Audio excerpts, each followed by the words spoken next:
श्री दुर्गाष्टपदी प्रथम अध्याय हिंदी में। मेधा ऋषि का राजा सुरत और समाधि को भगवती की महिमा बताते हुए मधु कैटभ वध का प्रसंग सुनाना। विनियोग। ओम प्रथम चरित्र के ब्रह्मा ऋषि, महाकाली देवता, गायत्री छंद, नंदा शक्ति, रक्तदंतिका बीज, अग्नि तत्व और ऋग्वेद स्वरूप है। श्री महाकाली देवता की प्रसन्नता के लिए प्रथम चरित्र के जप में विनियोग किया जाता है। ध्यान। भगवान विष्णु के सो जाने पर मधु और कैटभ को मारने के लिए कमल जन्मा ब्रह्मा जी ने जिनका स्तवन किया था, उन महाकाली देवी का मैं सेवन करती हूँ। वे अपने 10 हाथों में खड्ग, चक्र, गदा, बाण, धनुष, परिघ, शूल, भुशुंडी, मस्तक और शंख धारण करती हैं। उनके 3 नेत्र हैं। वे समस्त अंगों में दिव्य आभूषणों से विभूषित हैं। उनके शरीर की कांति नीलमणि के समान है तथा वे 10 मुख और 10 पैरों से युक्त हैं। ओम चंडी देवी को नमस्कार है। मार्कंडेय जी बोले। 1. सूर्य के पुत्र सावर्णी जो 8वें मनु कहे जाते हैं, उनकी उत्पत्ति की कथा विस्तारपूर्वक कहता हूँ, सुनो। 2. सूर्य कुमार महाभाग सावर्णी भगवती महामाया के अनुग्रह से जिस प्रकार मनवंतर के स्वामी हुए, वही प्रसंग सुनाता हूँ। 3. पूर्वकाल की बात है, स्वारोचिष मनवंतर में सुरत नाम के एक राजा थे, जो चैत्रवंश में उत्पन्न हुए थे। उनका समस्त भूमंडल पर अधिकार था। 4. वे प्रजा का अपने औरस पुत्रों की भांति धर्मपूर्वक पालन करते थे, तो भी उस समय कोलाविध्वंसी नाम के क्षत्रिय उनके शत्रु हो गए। 5. राजा सुरत की दंडनीति बड़ी प्रबल थी। उनका शत्रुओं के साथ संग्राम हुआ। यद्यपि कोलाविध्वंसी संख्या में कम थे तो भी राजा सुरत युद्ध में उनसे परास्त हो गए। 6. तब वे युद्ध भूमि से अपने नगर को लौट आए और केवल अपने देश के राजा होकर रहने लगे। समूची पृथ्वी से अब उनका अधिकार जाता रहा, किंतु वहां भी उन प्रबल शत्रुओं ने उस समय महाभाग राजा सुरत पर आक्रमण कर दिया। 7. राजा का बल क्षीण हो चला था, इसलिए उनके दुष्ट, बलवान एवं दुरात्मा मंत्रियों ने वहां उनकी राजधानी में भी राजकीय सेना और खजाने को हथिया लिया। 8. सुरत का प्रभुत्व नष्ट हो चुका था, इसलिए वे शिकार खेलने के बहाने घोड़े पर सवार हो वहां से अकेले ही एक घने जंगल में चले गए। 9. वहां उन्होंने विप्रवर मेधा मुनि का आश्रम देखा, जहां कितने ही हिंसक जीव अपनी स्वाभाविक हिंसावृत्ति छोड़कर परम शांत भाव से रहते थे। मुनि के बहुत से शिष्य उस वन की शोभा बढ़ा रहे थे। 10. वहां जाने पर मुनि ने उनका सत्कार किया और वे उन मुनि श्रेष्ठ के आश्रम पर इधर उधर विचरते हुए कुछ काल तक रहे। 11. फिर ममता से आकृष्ट चित होकर वहां इस प्रकार चिंता करने लगे, पूर्वकाल में मेरे पूर्वजों ने जिसका पालन किया था, वही नगर आज मुझसे रहित है। पता नहीं मेरे दुराचारी भृत्य गण उसकी धर्मपूर्वक रक्षा करते हैं या नहीं। जो सदा मद की वर्षा करने वाला और शूरवीर था, वह मेरा प्रधान हाथी अब शत्रुओं के अधीन होकर न जाने किन भोगों को भोगता होगा। जो लोग मेरी कृपा, धन और भोजन पाने से सदा मेरे पीछे पीछे चलते थे, वे निश्चय ही अब दूसरे राजाओं का अनुसरण करते होंगे। उन अप्रिय लोगों के द्वारा सदा खर्च होते रहने के कारण अत्यंत कष्ट से जमा किया हुआ मेरा वह खजाना खाली हो जाएगा। ये तथा और भी कई बातें राजा सुरत निरंतर सोचते रहते थे। एक दिन उन्होंने वहां विप्रवर मेधा के आश्रम के निकट एक वैश्य को देखा और उससे पूछा, भाई तुम कौन हो? यहाँ तुम्हारे आने का क्या कारण है? तुम क्यों शोकग्रस्त और अनमने से दिखाई देते हो? राजा सुरत का यह प्रेमपूर्वक कहा हुआ वचन सुनकर वैश्य ने विनीत भाव से उन्हें प्रणाम करके कहा। 12-19। वैश्य बोला। 20. मैं धनियों के कुल में उत्पन्न एक वैश्य हूँ। मेरा नाम समाधि है। 21. मेरे दुष्ट स्त्री पुत्रों ने धन के लोभ से मुझे घर से बाहर निकाल दिया है। मैं इस समय धन, स्त्री और पुत्रों से वंचित हूँ। मेरे विश्वसनीय बंधुओं ने मेरा ही धन लेकर मुझे दूर कर दिया है, इसलिए दुखी होकर मैं वन में चला आया हूँ। यहाँ रहकर मैं इस बात को नहीं जानता कि मेरे पुत्रों की, स्त्री की और स्वजनों की कुशल है या नहीं। इस समय घर में वे कुशल से रहते हैं अथवा उन्हें कोई कष्ट है। 22-24। वे मेरे पुत्र कैसे हैं? क्या वे सदाचारी हैं अथवा दुराचारी हो गए हैं? 25। राजा ने पूछा। 26। जिन लोभी स्त्री पुत्र आदि ने धन के कारण तुम्हें घर से निकाल दिया, उनके प्रति तुम्हारे चित्त में इतना स्नेह का बंधन क्यों है? 27-28। वैश्य बोला। 29। आप मेरे विषय में जैसी बात कहते हैं वह सब ठीक है। 30। किंतु क्या करूं, मेरा मन निष्ठुरता नहीं धारण करता। जिन्होंने धन के लोभ में पड़कर पिता के प्रति स्नेह, पति के प्रति प्रेम तथा आत्मीय जन के प्रति अनुराग को तिलांजलि दे मुझे घर से निकाल दिया है, उन्हीं के प्रति मेरे हृदय में इतना स्नेह है। महामते, गुणहीन बंधुओं के प्रति भी जो मेरा चित्त इस प्रकार प्रेम मग्न हो रहा है, यह क्या है, इस बात को मैं जानकर भी नहीं जान पाता। उनके लिए मैं लंबी सांसें ले रहा हूं और मेरा हृदय अत्यंत दुखित हो रहा है। 31-33। उन लोगों में प्रेम का सर्वथा अभाव है, तो भी उनके प्रति जो मेरा मन निष्ठुर नहीं हो पाता, इसके लिए क्या करूं? 34। मार्कंडेय जी कहते हैं। 35। तदनंतर राजाओं में श्रेष्ठ सुरत और वह समाधि नामक वैश्य दोनों साथ साथ मेधा मुनि की सेवा में उपस्थित हुए और उनके साथ यथा योग्य न्यायानुकूल विनयपूर्ण बर्ताव करके बैठे। तत्पश्चात वैश्य और राजा ने कुछ वार्तालाप आरंभ किया। 36-38। राजा ने कहा। 39। मैं आपसे एक बात पूछना चाहता हूँ, उसे बताइए। 40 मेरा चित्त अपने अधीन न होने के कारण वह बात मेरे मन को बहुत दर्द देती है।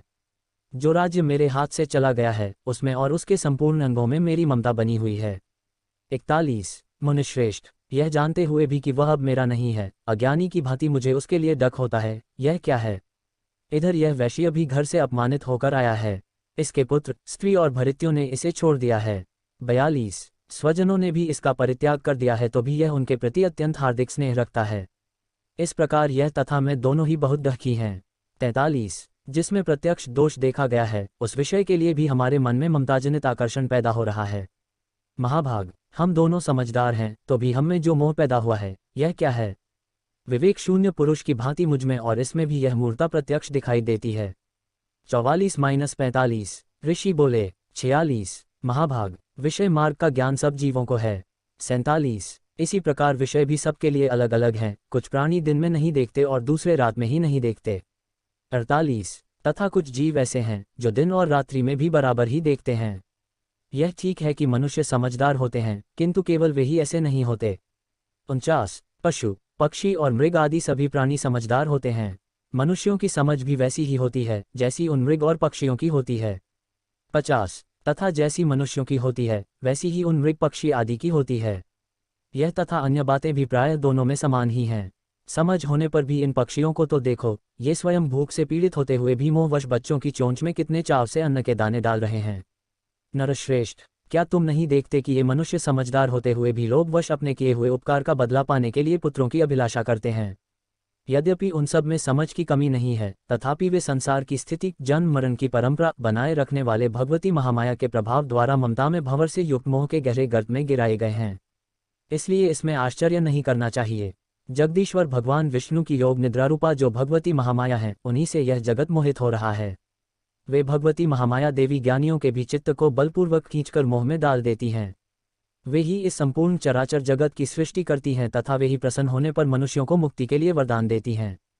वे ही पराविद्या, संसार बंधन और मोक्ष की हेतुभूता सनातनी देवी तथा संपूर्ण ईश्वरों की भी अधीश्वरी हैं। 51-58 राजा ने पूछा। 59 जिन्हें आप महामाया कहते हैं वे देवी कौन हैं? उनका आविर्भाव कैसे हुआ तथा उनके चरित्र कौन कौन हैं? ब्रह्मवेताओं में श्रेष्ठ महर्षि, उन देवी का जैसा प्रभाव हो, जैसा स्वरूप हो और जिस प्रकार प्रादुर्भाव हुआ हो, वह सब मैं आपके मुख से सुनना चाहता हूँ। 60-62 ऋषि बोले। 63 वास्तव में तो वे देवी नित्य स्वरूपा ही हैं। संपूर्ण जगत उन्हीं का रूप है तथा उन्होंने समस्त विश्व को व्याप्त कर रखा है, तथापि उनका प्राकट्य अनेक प्रकार से होता है। वह मुझसे सुनो। यद्यपि वे नित्य और अजन्मा हैं, तथापि जब देवताओं का कार्य सिद्ध करने के लिए प्रकट होती हैं, उस समय लोक में उत्पन्न हुई कहलाती हैं।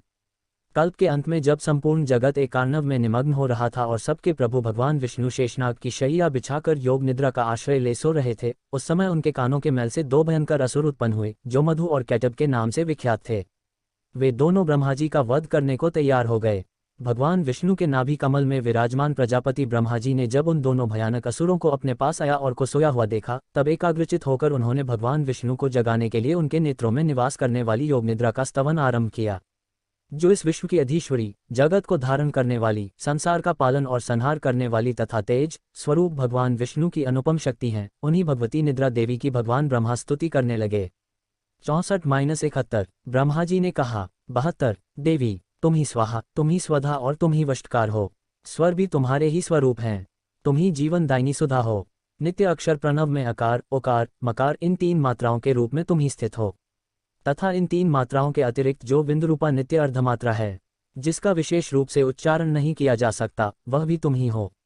देवी, तुम ही संध्या, सावित्री तथा परमजननी हो।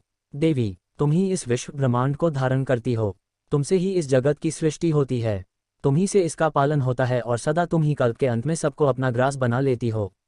जगन्मयी देवी, इस जगत की उत्पत्ति के समय तुम सृष्टि रूपा हो, पालन काल में स्थिति रूपा हो तथा कल्पांत के समय संहार रूप धारण करने वाली हो। तुम ही महाविद्या, महामाया, महामेधा, महास्मृति, महामोहरूपा, महादेवी और महासुरी हो। तुम ही तीनों गुणों को उत्पन्न करने वाली सबकी प्रकृति हो। भयंकर कालरात्रि, महारात्रि और मोहरात्रि भी तुम ही हो। तुम ही श्री, तुम ही ईश्वरी, तुम ही ह्री और तुम ही बोधस्वरूपा बुद्धि हो। लज्जा, पुष्टि, तुष्टि, शांति और क्षमा भी तुम ही हो। तुम खड्गधारिणी, शूलधारिणी, घोररूपा तथा गदा, चक्र, शंख और धनुष धारण करने वाली हो। बाण, भुशुंडी और परिग, ये भी तुम्हारे अस्त्र हैं। तुम सौम्य और सौम्यतर हो। इतना ही नहीं, जितने भी सौम्य एवं सुंदर पदार्थ हैं उन सब की अपेक्षा तुम अत्यधिक सुंदरी हो। पर और अपर सबसे परे रहने वाली परमेश्वरी तुम ही हो। सर्वस्वरूपे देवी, कहीं भी सतसतरूप जो कुछ वस्तुएं हैं और उन सब की जो शक्ति है वह तुम ही हो। ऐसी अवस्था में तुम्हारी स्तुति क्या हो सकती है?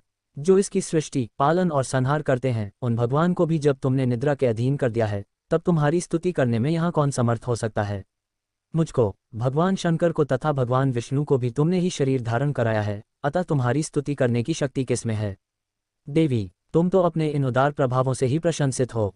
ये जो दोनों दुर्धर्ष असुर मधु और कैटभ हैं, इनको मोह में डाल दो और जगदीश्वर भगवान विष्णु को शीघ्र ही जगा दो। साथ ही इनके भीतर इन दोनों महान असुरों को मार डालने की बुद्धि उत्पन्न कर दो। 73-87 ऋषि कहते हैं। 88 जब ब्रह्मा जी ने वहां मधु और कैटभ को मारने के उद्देश्य से भगवान विष्णु को जगाने के लिए तमोगुण की अधिष्ठात्री देवी योगनिद्रा की इस प्रकार स्तुति की, तब वे के नेत्र, मुख, नासिका, बाहु, हृदय और वक्षस्थल से निकलकर अव्यक्त जन्मा ब्रह्मा जी की दृष्टि के समक्ष खड़ी हो गईं। योगनिद्रा से मुक्त होने पर जगत के स्वामी भगवान जनार्दन उस एकार्णव के जल में शेषनाग की शैया से जाग उठे। फिर उन्होंने उन दोनों असुरों को देखा। वे दुरात्मा मधु और कैटभ अत्यंत बलवान तथा पराक्रमी थे और क्रोध से लाल आंखें किए ब्रह्मा जी को खा जाने के लिए उद्योग कर रहे थे। तब भगवान श्रीहरि ने उठकर उन दोनों के साथ 5000 वर्षों तक केवल बाहु युद्ध किया। वे दोनों भी अत्यंत बल के कारण उन्मत्त हो रहे थे। इधर महामाया ने भी उन्हें मोह में डाल रखा था, इसलिए वे भगवान विष्णु से कहने लगे, हम तुम्हारी वीरता से संतुष्ट हैं, तुम हम लोगों से कोई वर मांगो। 89-95 श्री भगवान बोले। 96 यदि तुम दोनों मुझ पर प्रसन्न हो तो अब मेरे हाथ से मारे जाओ। बस इतना सा ही मैंने वर मांगा है, यहाँ दूसरे किसी वर से क्या लेना है।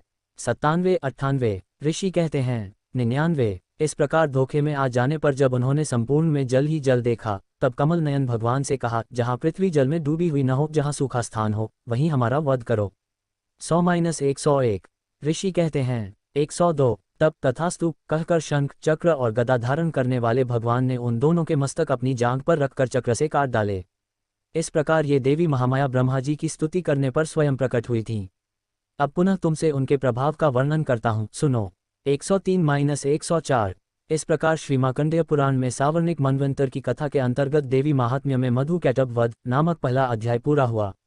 1 दुर्गा सप्तशती पाठ। दूसरा अध्याय हिंदी में।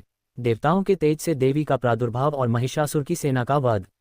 महर्षि मेधा बोले, प्राचीन काल में देवताओं और असुरों में पूरे 100 वर्षों तक घोर युद्ध हुआ था और देवराज इंद्र देवताओं के नायक थे। इस युद्ध में देवताओं की सेना परास्त हो गई थी और इस प्रकार संपूर्ण देवताओं को जीत महिषासुर इंद्र बन बैठा था। युद्ध के पश्चात हारे हुए देवता प्रजापति श्री ब्रह्मा को साथ लेकर उस स्थान पर पहुंचे जहां पर कि भगवान शंकर विराजमान थे। देवताओं ने अपनी हार का सारा वृतांत भगवान श्री विष्णु और शंकर जी से कह सुनाया। वह कहने लगे, हे प्रभु, महिषासुर सूर्य, चंद्रमा, इंद्र, अग्नि, वायु, यम, वरुण तथा अन्य देवताओं के सब अधिकार छीनकर सबका अधिष्ठाता स्वयं बन बैठा है। उसने समस्त देवताओं को स्वर्ग से निकाल दिया है। वह मनुष्यों की तरह पृथ्वी पर विचर रहे हैं। दैत्यों की सारी करतूत हमने आपको सुना दी है और आपकी शरण में इसलिए आए हैं कि आप उनके वध का कोई उपाय सोचें। देवताओं की बातें सुनकर भगवान श्री विष्णु और शंकर जी को दैत्यों पर बड़ा गुस्सा आया। उनकी भौहें तन गई और आंखें लाल हो गई। गुस्से में भरे हुए भगवान विष्णु के मुख से बड़ा भारी तेज निकला और उसी प्रकार का तेज भगवान शंकर, ब्रह्मा और इंद्र आदि दूसरे देवताओं के मुख से प्रकट हुआ। फिर वह सारा तेज एक में मिल गया और तेज का पुंज वह ऐसे दिखता था जैसे कि जाज्वल्यमान पर्वत हो। देवताओं ने देखा कि उस पर्वत की ज्वाला चारों ओर फैली हुई थी और देवताओं के शरीर से प्रकट हुए तेज की किसी अन्य तेज से तुलना नहीं हो सकती थी। एक स्थान पर इकट्ठा होने पर वह तेज एक देवी के रूप में परिवर्तित हो गया और अपने प्रकाश से तीनों लोकों में व्याप्त जान पड़ा। वह भगवान शंकर का तेज था, उससे देवी का मुख प्रकट हुआ। यमराज के तेज से उसके सिर के बाल बने, भगवान श्री विष्णु के तेज से उसकी भुजाएं बनी, चंद्रमा के तेज से दोनों स्तन और इंद्र के तेज से जंघा तथा पिंडली बनी और पृथ्वी के तेज से नितंब भाग बना। ब्रह्मा के तेज से दोनों चरण और सूर्य के तेज से उनकी अंगुलियां पैदा हुईं। वसुओं के तेज से हाथों की अंगुलियां एवं कुबेर के तेज से नासिका बनी। प्रजापति के तेज से उसके दांत और अग्नि के तेज से उसके नेत्र बने। संध्या के तेज से उसकी भौहें और वायु के तेज से उसके कान प्रकट हुए थे। इस प्रकार उस देवी का प्रादुर्भाव हुआ था। महिषासुर से पराजित देवता उस देवी को देखकर अत्यंत प्रसन्न हुए। भगवान शंकर ने अपने त्रिशूल में से एक त्रिशूल निकालकर उस देवी को दिया और भगवान विष्णु ने अपने चक्र में से एक चक्र निकालकर उस देवी को दिया।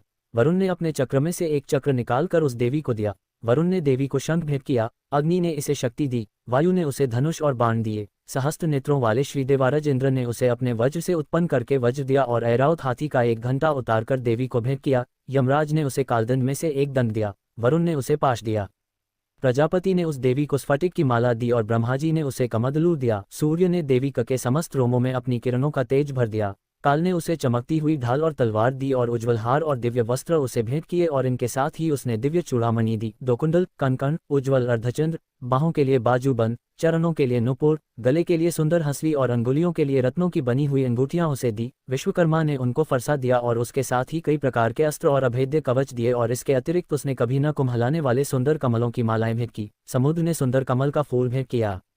हिमालय ने सवारी के लिए सिंह और तरह तरह के रत्न देवी को भेंट किए। यक्षराज कुबेर ने मधु से भरा हुआ पात्र और शेषनाग ने उन्हें बहुमूल्य मणियों से विभूषित नागहार भेंट किया।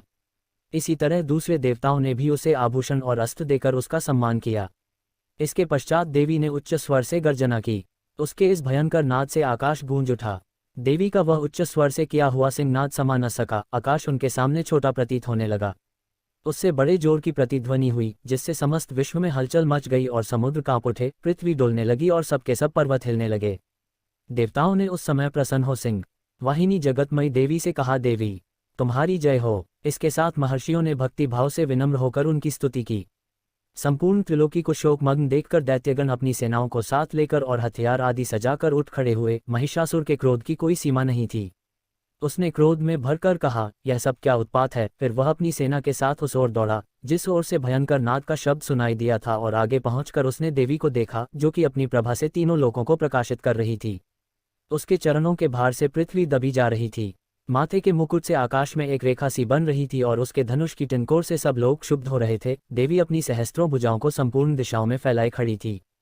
इसके पश्चात उनका दैत्यों के साथ युद्ध छिड़ गया और कई प्रकार के अस्त्र शस्त्रों से सबकी सब दिशाएं उद्भाषित होने लगी।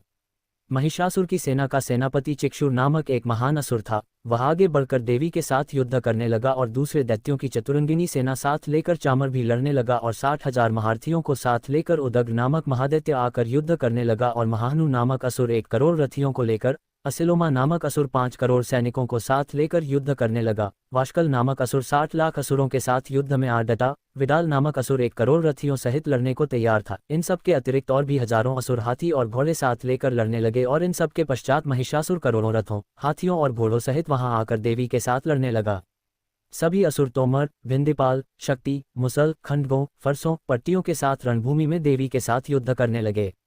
कई शक्तियां फेंकने लगे और कोई अन्य शस्त्रादि। इसके पश्चात सबके सब दैत्य अपनी अपनी तलवारें हाथों में लेकर देवी की ओर दौड़े और उसे मार डालने का उद्योग करने लगे। मगर देवी ने क्रोध में भरकर खेल ही खेल में उनके सब अस्त्रों शस्त्रों को काट दिया। इसके पश्चात ऋषियों और देवताओं ने देवी की स्तुति आरंभ कर दी और वह प्रसन्न होकर असुरों के शरीरों पर अस्त्र शस्त्रों की वर्षा करती रही। देवी का वाहन भी क्रोध में भरकर दैत्य सेना में इस प्रकार विचरने लगा जैसे कि वन में दावानल फैल रहा हो। युद्ध करती हुई देवी ने क्रोध में भर जितने श्वासों को छोड़ा वह तुरंत ही सैकड़ों हजारों गणों के रूप में परिवर्तित हो गए। फरसे, भिंदीपाल, खड्ग तथा पट्टिश इत्यादि अस्त्रों के साथ दैत्यों से युद्ध करने लगे। देवी की शक्ति से बड़े हुए वह गण दैत्यों का नाश करते हुए ढोल, शंख व मृदंग आदि बजा रहे थे। तदनंतर देवी ने त्रिशूल, गदा, शक्ति, खड्ग इत्यादि से सहस्त्रों असुरों को मार डाला। कितनों को घंटे की भयंकर आवाज से ही यमलोक पहुंचा दिया। कितने ही असुरों को उसने पास में बांधकर पृथ्वी पर धर घसीटा। कितनों को अपनी तलवार से टुकड़े दो कर दिए और कितनों को गदा की चोट से धरती पर सुला दिया। कई दैत्य मूसल की मार से घायल होकर रक्त वमन करने लगे और कई शूल से छाती फट जाने के कारण पृथ्वी पर लेट गए और कितनों की बाण से कमर टूट गई। देवताओं को पीड़ा देने वाले दैत्य कट कट कर मरने लगे। कितनों की बाहें अलग हो गई, कितनों की ग्रीवाएं कट गई, कितनों के सिर कट कर दूर भूमि पर लुढ़क गए, कितनों के शरीर बीच में से कट गए और कितनों की जंघाएं कट गई और वह पृथ्वी पर गिर पड़े। कितने ही सिरों व पैरों के कटने पर भी भूमि पर से उठ खड़े हुए और शस्त्र हाथ में लेकर देवी से लड़ने लगे और कई दैत्यगण भूमि में बाजों की ध्वनि के साथ नाच रहे थे। कई असुर जिनके सिर कट चुके थे बिना सिर के धड़ से ही हाथ में शस्त्र लिए हुए लड़ रहे थे। दैत्य रह रहकर ठहरो ठहरो कहते हुए देवी को युद्ध के लिए ललकार रहे थे।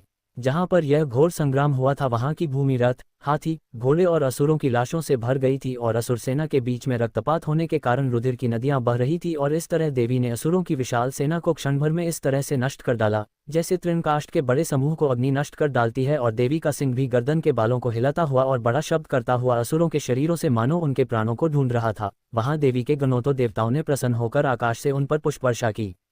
श्री दुर्गा सप्तशती द्वितीय अध्याय पूरा हुआ। दुर्गा सप्तशती पाठ तीसरा अध्याय हिंदी में। सेनापतियों सहित महिषासुर का वध। महर्षि मेध ने कहा, महिषासुर की सेना नष्ट होती देखकर उस सेना का सेनापति चिक्षुर क्रोध में भर देवी के साथ युद्ध करने के लिए आगे बढ़ा। वह देवी पर इस प्रकार बाणों की वर्षा करने लगा मानो सुमेरु पर्वत पानी की धार बरसा रहा हो। इस प्रकार देवी ने अपने बाणों से उसके बाणों को काट डाला तथा उसके घोड़ों व सारथी को मार दिया, साथ ही उसके धनुष और उसकी अत्यंत ऊंची ध्वजा को भी काटकर नीचे गिरा दिया। उसका धनुष कट जाने के पश्चात उसके शरीर के अंगों को भी अपने बाणों से बींध दिया। धनुष, घोड़ों और सारथी के नष्ट हो जाने पर वह असुर ढाल और तलवार लेकर देवी की तरफ आया। उसने अपनी तीक्ष्ण धार वाली तलवार से देवी के सिंह के मस्तक पर प्रहार किया और बड़े वेग से देवी की बाईं भुजा पर वार किया, किंतु देवी की बाईं भुजा को छूते ही उस दैत्य की तलवार टूटकर दो टुकड़े हो गई। इससे दैत्य ने क्रोध में भरकर शूल हाथ में लिया और उसे भद्रकाली देवी की ओर फेंका। देवी की ओर आता हुआ वह शूल आकाश से गिरते हुए सूर्य के समान प्रज्वलित हो उठा। उस शूल को अपनी ओर आते हुए देखकर देवी ने भी शूल छोड़ा और महाअसुर के शूल के 100 टुकड़े कर दिए और साथ ही महाअसुर के प्राण भी हर लिए। चिक्षुर के मरने पर देवताओं को दुख देने वाला चामर नामक दैत्य हाथी पर सवार होकर देवी से लड़ने के लिए आया और उसने आने के साथ ही शक्ति से प्रहार किया, किंतु देवी ने अपनी हुंकार से ही उसे तोड़कर पृथ्वी पर डाल दिया। शक्ति को टूटा हुआ देखकर दैत्य ने क्रोध से लाल होकर शूल को चलाया, किंतु देवी ने उसको भी काट दिया। इतने में देवी का सिंह उछलकर हाथी के मस्तक पर सवार हो गया और दैत्य के साथ बहुत ही तीव्र युद्ध करने लगा। फिर वह दोनों लड़ते हुए हाथी पर से पृथ्वी पर आ गिरे और दोनों बड़े क्रोध से लड़ने लगे। फिर सिंह बड़े जोर से आकाश की ओर उछला और जब पृथ्वी की ओर आया तो अपने पंजे से चामर का सिर धड़ से अलग कर दिया। क्रोध से भरी हुई देवी ने शिला और वृक्ष आदि की चोटों से उदग्र को भी मार दिया। कराल को दांतों, मुक्कों और थप्पड़ों से चूर्ण कर डाला। क्रुद्ध हुई देवी ने गदा के प्रहार से उद्धत दैत्य को मार गिराया। भिंदीपाल से वाष्कल को, बाणों से ताम्र तथा अंधक को मौत के घाट उतार दिया। तीनों नेत्रों वाली परमेश्वरी ने त्रिशूल से उग्रास्य, उग्रवीर्य और महानु नामक राक्षसों को मार गिराया। उसने अपनी तलवार से विडाल नामक दैत्य का सिर काट डाला तथा अपने बाणों से दुर्धर और दुर्मुख राक्षसों को यमलोक को पहुंचा दिया। इस प्रकार जब महिषासुर ने देखा कि देवी ने मेरी सेना को नष्ट कर दिया है तो वह भैंसे का रूप धारण कर देवी के गणों को दुख देने लगा। उन गणों में कितनों को उसने मुख के प्रहार से, कितनों को खुरों से, कितनों को पूंछ से, कितनों को सींगों से, बहुतों को दौड़ाने के वेग से, अनेकों को सिंहनाद से, कितनों को चक्कर देकर और कितनों को श्वास वायु के झोंकों से पृथ्वी पर गिरा दिया। वह दैत्य इस प्रकार गणों की सेना को गिरा देवी के सिंह को मारने के लिए दौड़ा। इस पर देवी को बड़ा गुस्सा आया। उधर दैत्य भी क्रोध में भरकर धरती को खुरों से खोदने लगा तथा सींगों से पर्वतों को उखाड़ दोकर धरती पर फेंकने लगा और मुख से शब्द करने लगा। महिषासुर के वेग से चक्कर देने के कारण पृथ्वी क्षुब्ध होकर फटने लगी। उसकी पूंछ से टकराकर समुद्र चारों ओर फैलने लगा। हिलते हुए सींगों के आघात से मेघ खंड खंड हो गए और श्वास से आकाश में उड़ते हुए पर्वत फटने लगे। इस तरह क्रोध में भरे हुए राक्षस को देख चंडिका को भी क्रोध आ गया और वह उसे मारने के लिए क्रोध में भर गई। देवी ने पाश फेंकर दैत्य को बांध लिया और उसने बंध जाने पर दैत्य का रूप त्याग दिया और सिंह का रूप बना लिया। और ज्यों ही देवी उसका सिर काटने के लिए तैयार हुई कि उसने पुरुष का रूप बना लिया, जो कि हाथ में तलवार लिए हुए था। देवी ने तुरंत ही अपने बाणों के साथ उस पुरुष को उसकी तलवार ढाल सहित बींध डाला। इसके पश्चात वह हाथी के रूप में दिखाई देने लगा और अपनी लंबी सूंड से देवी के सिंह को खींचने लगा और गर्जने लगा। देवी ने अपनी तलवार से उसकी सूंड काट डाली। तब राक्षस ने एक बार फिर भैंसे का रूप धारण कर लिया और पहले की तरह चराचर जीवों सहित समस्त त्रिलोकी को व्याकुल करने लगा। इसके पश्चात क्रोध में भरी हुई देवी बारंबार उत्तम मधु का पान करने लगी और लाल लाल नेत्र करके हंसने लगी। उधर बलवीर्य तथा मद से क्रुद्ध हुआ दैत्य भी गरजने लगा। अपने सींगों से देवी पर पर्वतों को फेंकने लगा। देवी अपने वाणों से उसके फेंके हुए पर्वतों को चूर्ण करती हुई बोली, ओ मूर्ख, जब तक मैं मधुपान कर रही हूँ तब तू गरज ले और इसके पश्चात मेरे हाथों तेरी मृत्यु हो जाने पर देवता गरजेंगे। महर्षि मेधा ने कहा। यों कहकर देवी उछलकर उस दैत्य पर जा चढ़ी और उसको अपने पैर से दबाकर शूल से उसके गले पर आघात किया। देवी के पैर से दबने पर भी दैत्य अपने दूसरे रूप से अपने मुख से बाहर होने लगा। अभी वह आधा ही बाहर निकला था कि देवी ने अपने प्रभाव से उसे रोक दिया। जब वह आधा निकला हुआ ही दैत्य युद्ध करने लगा तो देवी ने अपनी तलवार से उसका सिर काट दिया।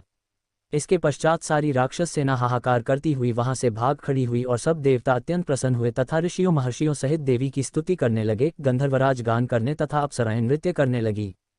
तीसरा अध्याय पूरा हुआ। जय माता दी, जय माता दी, जय माता दी, जय माता दी। जय माता दी, जय माता दी, जय माता दी, जय माता दी, जय माता दी, जय माता दी, जय माता दी। दुर्गा सप्तशती पाठ, चौथा अध्याय। हिंदी में। इंद्रादि देवताओं द्वारा देवी की स्तुति।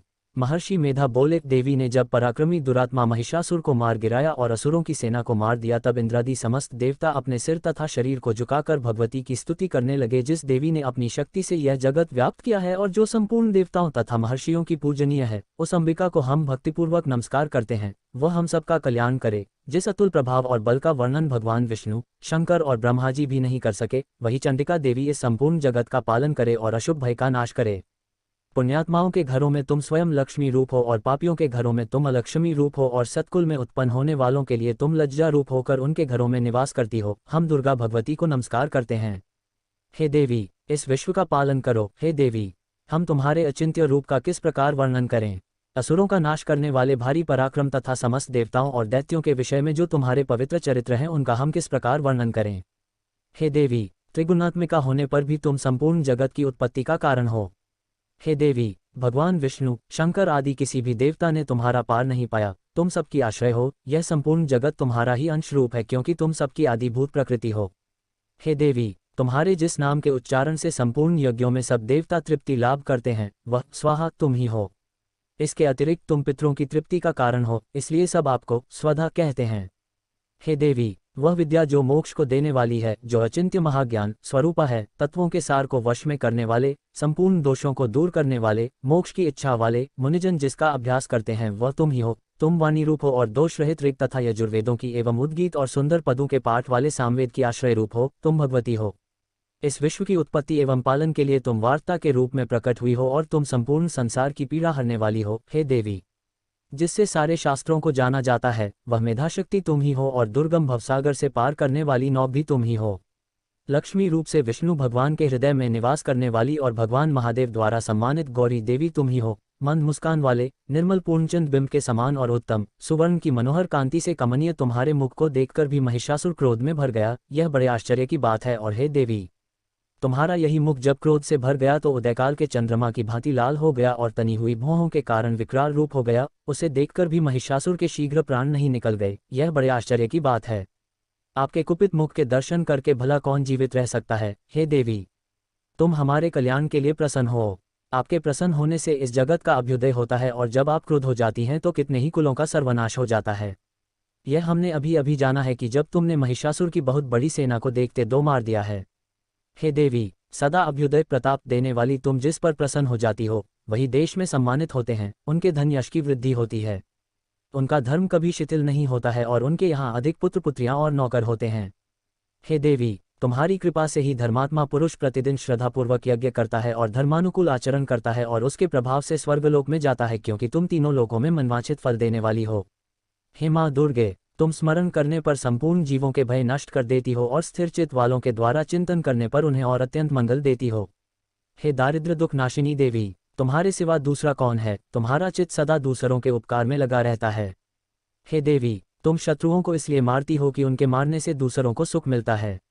वह चाहे नरक में जाने के लिए चिरकाल तक पाप करते रहे हों, किंतु तुम्हारे साथ युद्ध करके सीधे स्वर्ग को जाएं, इसीलिए तुम उनका वध करती हो। हे देवी, क्या तुम दृष्टिपात मात्र से समस्त असुरों को भस्म नहीं कर सकती। अवश्य ही कर सकती हो, किंतु तुम्हारा शत्रुओं को शस्त्रों के द्वारा मारना इसलिए है कि शस्त्रों के द्वारा मरकर वे स्वर्ग को जावें। इस तरह से हे देवी, उन शत्रुओं के प्रति भी तुम्हारा विचार उत्तम है। हे देवी, तुम्हारे उग्र खड्ग की चमक से और त्रिशूल की नोक की कांति की किरणों से असुरों की आंखें फूट नहीं गई। उसका कारण यह था कि वे किरणों से शोभायमान तुम्हारे चंद्रमा के समान आनंद प्रदान करने वाले सुंदर मुख को देख रहे थे। हे देवी, तुम्हारा शील बुरे वृतांत को दूर करने वाला है, और सबसे अधिक तुम्हारा रूप है, जो न तो कभी चिंतन में आ सकता है और न जिसकी दूसरों से कभी तुलना ही हो सकती है। तुम्हारा बल व पराक्रम शत्रुओं का नाश करने वाला है। इस तरह तुमने शत्रुओं पर भी दया प्रकट की है। हे देवी, तुम्हारे बल की किसके साथ बराबरी की जा सकती है, तथा शत्रुओं को भय देने वाला इतना सुंदर रूप भी और किसका है। हृदय में कृपा और युद्ध में निष्ठुरता, यह दोनों बातें तीनों लोकों में केवल तुम ही में देखने में आई है। हे माता, युद्ध भूमि में शत्रुओं को मारकर तुमने उन्हें स्वर्ग लोक में पहुंचाया है। इस तरह तीनों लोकों की तुमने रक्षा की है, तथा उन उन्मत्त असुरों से जो हमें भय था उसको भी तुमने दूर किया है। तुमको हमारा नमस्कार है। हे देवी, तुम शूल तथा खड्ग से हमारी रक्षा करो, तथा घंटे की ध्वनि और धनुष की टिनकोर से भी हमारी रक्षा करो। हे चंडिके, आप अपने शूल को घुमाकर पूर्व, पश्चिम, उत्तर तथा दक्षिण दिशा में हमारी रक्षा करो। तीनों लोकों में जो तुम्हारे सौम्य रूप हैं तथा घोर रूप हैं, उनसे हमारी रक्षा करो तथा इस पृथ्वी की रक्षा करो। हे अंबिके, आपके कर पल्लवों में जो खड्ग, शूल और गदा आदि शस्त्र शोभा पा रहे हैं, उनसे हमारी रक्षा करो। महर्षि बोले कि इस प्रकार जब सब देवताओं ने जगत माता भगवती की स्तुति की और नंदवन के पुष्पों तथा गंध अनुलेपों द्वारा उनका पूजन किया और फिर सबने मिलकर जब सुगंधित व दिव्य धूपों द्वारा उनको सुगंधी निवेदन की, तब देवी ने प्रसन्न होकर कहा, हे देवताओं, तुम सब मुझसे मनवांछित वर मांगो। देवता बोले, हे भगवती, तुमने हमारा सब कुछ कार्य कर दिया, अब हमारे लिए कुछ भी मांगना बाकी नहीं रहा, क्योंकि तुमने हमारे शत्रु महिषासुर को मार डाला है। हे महेश्वरी, तुम इस पर भी यदि हमें कोई वर देना चाहती हो तो बस इतना वर दो कि जब जब हम आपका स्मरण करें तब तब आप हमारी विपत्तियों को हरण करने के लिए हमें दर्शन दिया करो। हे अंबिके, जो कोई भी तुम्हारी स्तुति करे, तुम उनको वित्त समृद्धि और वैभव देने के साथ ही उनके धन और स्त्री आदि संपत्ति बढ़ावे और सदा हम पर प्रसन्न रहें। महर्षि बोले, हे राजन, देवताओं ने जब जगत के लिए तथा अपने लिए इस प्रकार प्रश्न किया तो बस तथास्तु कहकर देवी अंतर्धान हो गई। हे भूप, जिस प्रकार तीनों लोकों का हित चाहने वाली यह भगवती देवताओं के शरीर से उत्पन्न हुई थी, वह सारा वृतांत मैंने तुझसे कह दिया है, और इसके पश्चात दुष्टसुरों तथा शुंभ निशुंभ का वध करने और सब लोगों की रक्षा करने के लिए जिस प्रकार गौरी देवी के शरीर से उत्पन्न हुई थी, वह सारा वृतांत मैं यथावत वर्णन करता हूँ। दुर्गा सप्तशती पाठ चौथा अध्याय पूरा हुआ। जय माता दी, जय माता दी, जय माता दी, जय माता दी, जय माता दी, जय माता दी, जय माता दी, जय माता दी, जय माता दी, जय माता दी, जय माता दी। दुर्गा सप्तशती पाठ पांचवां अध्याय हिंदी में। देवताओं द्वारा देवी की स्तुति। महर्षि मेधा ने कहा, पूर्व काल में शुंभ निशुंभ नामक असुरों ने अपने बल के मद से इंद्र का त्रिलोकी का राज्य और यज्ञों के भाग छीन लिए, और वह दोनों इसी प्रकार सूर्य, चंद्रमा, धर्मराज और वरुण के अधिकार भी छीनकर स्वयं ही उनका उपयोग करने लगे। वायु और अग्नि का कार्य भी वही करने लगे, और इसके पश्चात उन्होंने जिन देवताओं का राज्य छीना था उनको अपने अपने स्थान से निकाल दिया। इस तरह से अधिकार छिने हुए दैत्यों तथा दैत्यों द्वारा निकाले हुए देवता अपराजिता देवी का स्मरण करने लगे कि देवी ने हमको वर दिया था कि मैं तुम्हारी संपूर्ण विपत्तियों को नष्ट करके रक्षा करूंगी। ऐसा विचार कर सब देवता हिमालय पर गए और भगवती विष्णु माया की स्तुति करने लगे।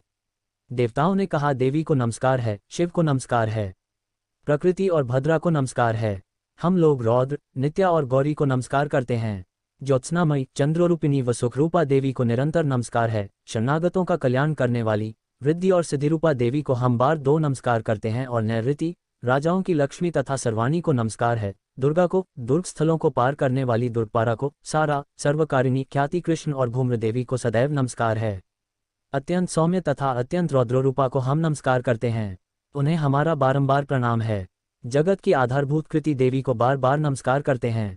जिस देवी को प्राणी मात्र विष्णु माया कहते हैं उसको नमस्कार है, उसको नमस्कार है, उसको नमस्कार है। जो देवी संपूर्ण प्राणियों में चेतना कहलाती है उसको नमस्कार है, उसको नमस्कार है, उसको नमस्कार है। जो देवी संपूर्ण प्राणियों में बुद्धि रूप से स्थित है उसको नमस्कार है, उसको नमस्कार है, उसको नमस्कार है। जो देवी सब प्राणियों में निद्रा रूप से विराजमान है उसको नमस्कार है, उसको नमस्कार है, उसको नमस्कार है। जो देवी संपूर्ण प्राणियों में क्षुधा रूप से विराजमान है उसको नमस्कार है, उसको नमस्कार है, उसको नमस्कार है। जो देवी संपूर्ण प्राणियों में छाया रूप से स्थित है उसको नमस्कार है, उसको नमस्कार है, उसको नमस्कार है। जो देवी सब प्राणियों में शक्ति रूप से स्थित है उसको नमस्कार है, उसको नमस्कार है, उसको नमस्कार है।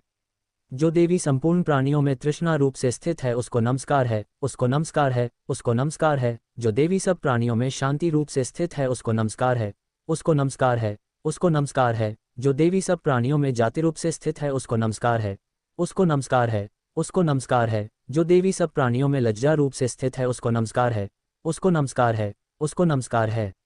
जो देवी संपूर्ण प्राणियों में श्रद्धा रूप से स्थित है उसको नमस्कार है, उसको नमस्कार है, उसको नमस्कार है। जो देवी संपूर्ण प्राणियों में कांति रूप से स्थित है, जो देवी सब प्राणियों में लक्ष्मी रूप से स्थित है उसको नमस्कार है, उसको नमस्कार है, उसको नमस्कार है। जो देवी संपूर्ण प्राणियों में वृत्ति रूप से स्थित है उसको नमस्कार है, उसको नमस्कार है, उसको नमस्कार है। जो देवी सब प्राणियों में स्मृति रूप से विराजमान है उसको नमस्कार है, उसको नमस्कार है, उसको नमस्कार है। जो देवी सब प्राणियों में दया रूप से स्थित है वह उसको नमस्कार है, उसको नमस्कार है। जो देवी सब प्राणियों में तुष्टि रूप से स्थित है उसको नमस्कार है, उसको नमस्कार है, उसको नमस्कार है। जो देवी संपूर्ण प्राणियों में मातृ रूप से स्थित है उसको नमस्कार है, उसको नमस्कार है, उसको नमस्कार है। जो देवी संपूर्ण प्राणियों में भ्रांति रूप से स्थित है उसको नमस्कार है, उसको नमस्कार है, उसको नमस्कार है। जो देवी संपूर्ण प्राणियों में नित्य व्याप्त रहती है उसको नमस्कार है, उसको नमस्कार है, उसको नमस्कार है। जो देवी चैतन्य रूप से इस संपूर्ण संसार को व्याप्त करके स्थित है उसको नमस्कार है, उसको नमस्कार है, उसको नमस्कार है। पूर्व काल में देवताओं ने अपने अभीष्ट फल पाने के लिए जिसकी स्तुति की है और देवराजेंद्र ने बहुत दिनों तक जिसका सेवन किया है वह कल्याण की साधना भूता ईश्वरी हमारा कल्याण और मंगल करे तथा सारी विपत्तियों को नष्ट कर डाले। असुरों के सताए हुए हम संपूर्ण देवता उस परमेश्वरी को इस समय नमस्कार करते हैं तथा जो भक्ति पूर्वक स्मरण किए जाने पर तुरंत ही सब विपत्तियों को नष्ट कर देती है वह जगदम्बा इस समय भी हमारा मंगल करके हमारी समस्त विपत्तियों को दूर करें। महर्षि मेधा ने कहा, हे राजन, इस प्रकार जब देवता स्तुति कर रहे थे तो उसी समय पार्वती देवी गंगा में स्नान करने के लिए आई। तब उनके शरीर से प्रकट होकर शिवादेवी बोली, शुंभ दैत्य के द्वारा स्वर्ग से निकले हुए और निशुंभ से हारे हुए यह देवता मेरी स्तुति कर रहे हैं। पार्वती के शरीर से अंबिका निकली थी, इसलिए उसको संपूर्ण लोक में कौशिकी कहते हैं। कौशिकी के प्रकट होने के पश्चात पार्वती देवी के शरीर का रंग काला हो गया और वह हिमालय पर रहने वाली कालिका देवी के नाम से प्रसिद्ध हुई। फिर शुंभ और निशुंभ के दूत चंद्रमुंड वहां आए और उन्होंने परम मनोहर रूप वाली अंबिका देवी को देखा। फिर वह शुंभ के पास जाकर बोले, महाराज, एक अत्यंत सुंदर स्त्री हिमालय को प्रकाशित कर रही है, वैसा रंग रूप आज तक हमने किसी स्त्री में नहीं देखा। हे असुरेश्वर, आप यह पता लगाएं कि वह कौन है और उसको ग्रहण कर ले। वह स्त्री स्त्रियों में रत्न है, वह अपनी कांति से 10 दिशाओं को प्रकाशित करती हुई वहां स्थित है, इसलिए आपका उसको देखना उचित है। हे प्रभो, तीनों लोकों के हाथी, घोड़े और मणि इत्यादि जितने रत्न हैं वह सब इस समय आपके घर में शोभायमान हैं। हाथियों में रत्न रूप ऐरावत हाथी और उच्चश्रवा नामक घोड़ा तो आप इंद्र से ले आए हैं। हंसों द्वारा जुता हुआ विमान जो कि ब्रह्मा जी के पास था अब भी आपके पास है, और यह महापद्म नामक खजाना आपने कुबेर से छीना है। समुद्र ने आपको सदा खिले हुए फूलों की किंजलकिनी नामक माला दी है। वरुण का कंचन की वर्षा करने वाला छत्र आपके पास है। रथों में श्रेष्ठ प्रजापति का रथ भी आपके पास ही है। हे दैत्येंद्र, मृत्यु से उत्क्रांतिका नामक शक्ति भी आपने छीन ली है, और वरुण का पाश भी आपके भ्राता निशुंभ के अधिकार में है, और जो अग्नि में न जल सके ऐसे 2 वस्त्र भी अग्निदेव ने आपको दिए हैं। हे दैत्यराज, इस प्रकार सारी रत्नरूपी वस्तुएं आप संग्रह कर चुके हैं, तो फिर आप यह कल्याणकारी स्त्रियों में रत्नरूप अनुपम स्त्री आप क्यों नहीं ग्रहण करते। महर्षि मेधा बोले, चंड मुंड का यह वचन सुनकर शुंभ ने विचारा कि सुग्रीव को अपना दूत बनाकर देवी के पास भेजा जाए। प्रथम उसको सब कुछ समझा दिया और कहा कि वहां जाकर तुम उसको अच्छी तरह से समझाना और ऐसा उपाय करना जिससे वह प्रसन्न होकर तुरंत मेरे पास चली आए। भली प्रकार समझाकर कहना। दूत सुग्रीव पर्वत के उस रमणीय भाग में पहुंचा जहां देवी रहती थी। दूत ने कहा, हे देवी, दैत्यों का राजा शुंभ जो इस समय तीनों लोकों का स्वामी है, मैं उसका दूत हूं और यहाँ तुम्हारे पास आया हूं। संपूर्ण देवता उसकी आज्ञा एक स्वर से मानते हैं। अब जो कुछ उसने कहला भेजा है वह सुनो। उसने कहा है, इस समय संपूर्ण त्रिलोकी मेरे वश में है और संपूर्ण यज्ञों के भाग को पृथक पृथक मैं ही लेता हूं, और तीनों लोकों में जितने श्रेष्ठ रत्न हैं वह सब मेरे पास हैं। देवराज इंद्र का वाहन ऐरावत मेरे पास है जो मैंने छीन लिया है। उच्च श्रवा नामक घोड़ा जो क्षीरसागर मंथन करने से प्रकट हुआ था उसे देवताओं ने मुझे समर्पित किया है। हे सुंदरी, इनके अतिरिक्त और भी जो रत्नभूषण पदार्थ देवताओं के पास थे वह सब मेरे पास हैं। हे देवी, मैं तुम्हें संसार की स्त्रियों में रत्न मानता हूँ क्योंकि रत्नों का उपभोग करने वाला मैं ही हूँ। हे चंचल कटाओं वाली सुंदरी, अब यह मैं तुझ पर छोड़ता हूँ कि तू मेरे या मेरे भाई महापराक्रमी निशुंभ की सेवा में आ जाए। यदि तू मुझे वरेगी तो तुझे अतुल महान ऐश्वर्य की प्राप्ति होगी, अतः तुम अपनी बुद्धि से यह विचार कर मेरे पास चली आओ। महर्षि मेधा ने कहा, दूत के ऐसा कहने पर संपूर्ण जगत का कल्याण करने वाली भगवती दुर्गा मन ही मन मुस्कुराए और इस प्रकार कहने लगी। देवी ने कहा, हे दूत, तू जो कुछ कह रहा है वह सत्य है और इसमें किंचित मात्र भी झूठ नहीं है। शुंभ इस समय तीनों लोकों का स्वामी है और निशुंभ भी उसी की तरह पराक्रमी है, किंतु इसके संबंध में मैं जो प्रतिज्ञा कर चुकी हूँ उसे मैं कैसे झुठला सकती हूँ। अतः तू मैंने जो प्रतिज्ञा की है उसे सुन। जो मुझे युद्ध में जीत लेगा और मेरे अभिमान को खंडित करेगा तथा बल में मेरे समान होगा वही मेरा स्वामी होगा। इसलिए शुंभ अथवा निशुंभ यहाँ आवे और युद्ध में जीतकर मुझसे विवाह कर ले, इसमें भला देर की क्या आवश्यकता है। दूत ने कहा, हे देवी, तुम अभिमान में भरी हुई हो, मेरे सामने तुम ऐसी बात न करो। इस त्रिलोकी में मुझे तो ऐसा कोई दिखाई नहीं देता जो कि शुंभ और निशुंभ के सामने ठहर सके। हे देवी, जब अन्य देवताओं में से कोई शुंभ व निशुंभ के समान युद्ध में ठहर नहीं सकता तो तुम जैसी स्त्री उनके सामने रणभूमि में ठहर सकेगी। जिन शुंभ आदि असुरों के सामने इंद्र आदि देवता नहीं ठहर सके तो फिर तुम अकेली स्त्री उनके सामने कैसे ठहर सकेगी। अतः तुम मेरा कहना मानकर उनके पास चली जाओ, नहीं तो जब वह तुम्हें केश पकड़कर घसीटते हुए ले जाएंगे तो तुम्हारा गौरव नष्ट हो जाएगा, इसलिए मेरी बात मान लो। देवी ने कहा, जो कुछ तुमने कहा ठीक है। शुंभ और निशुंभ बड़े बलवान है, लेकिन मैं क्या कर सकती हूँ क्योंकि मैं बिना विचारे प्रतिज्ञा कर चुकी हूँ। इसलिए तुम जाओ और मैंने जो कुछ भी कहा है वह सब आदरपूर्वक असुरेंद्र से कह दो। इसके पश्चात जो वह उचित समझे करें। दुर्गा सप्तशती पाठ 5वां अध्याय पूरा हुआ।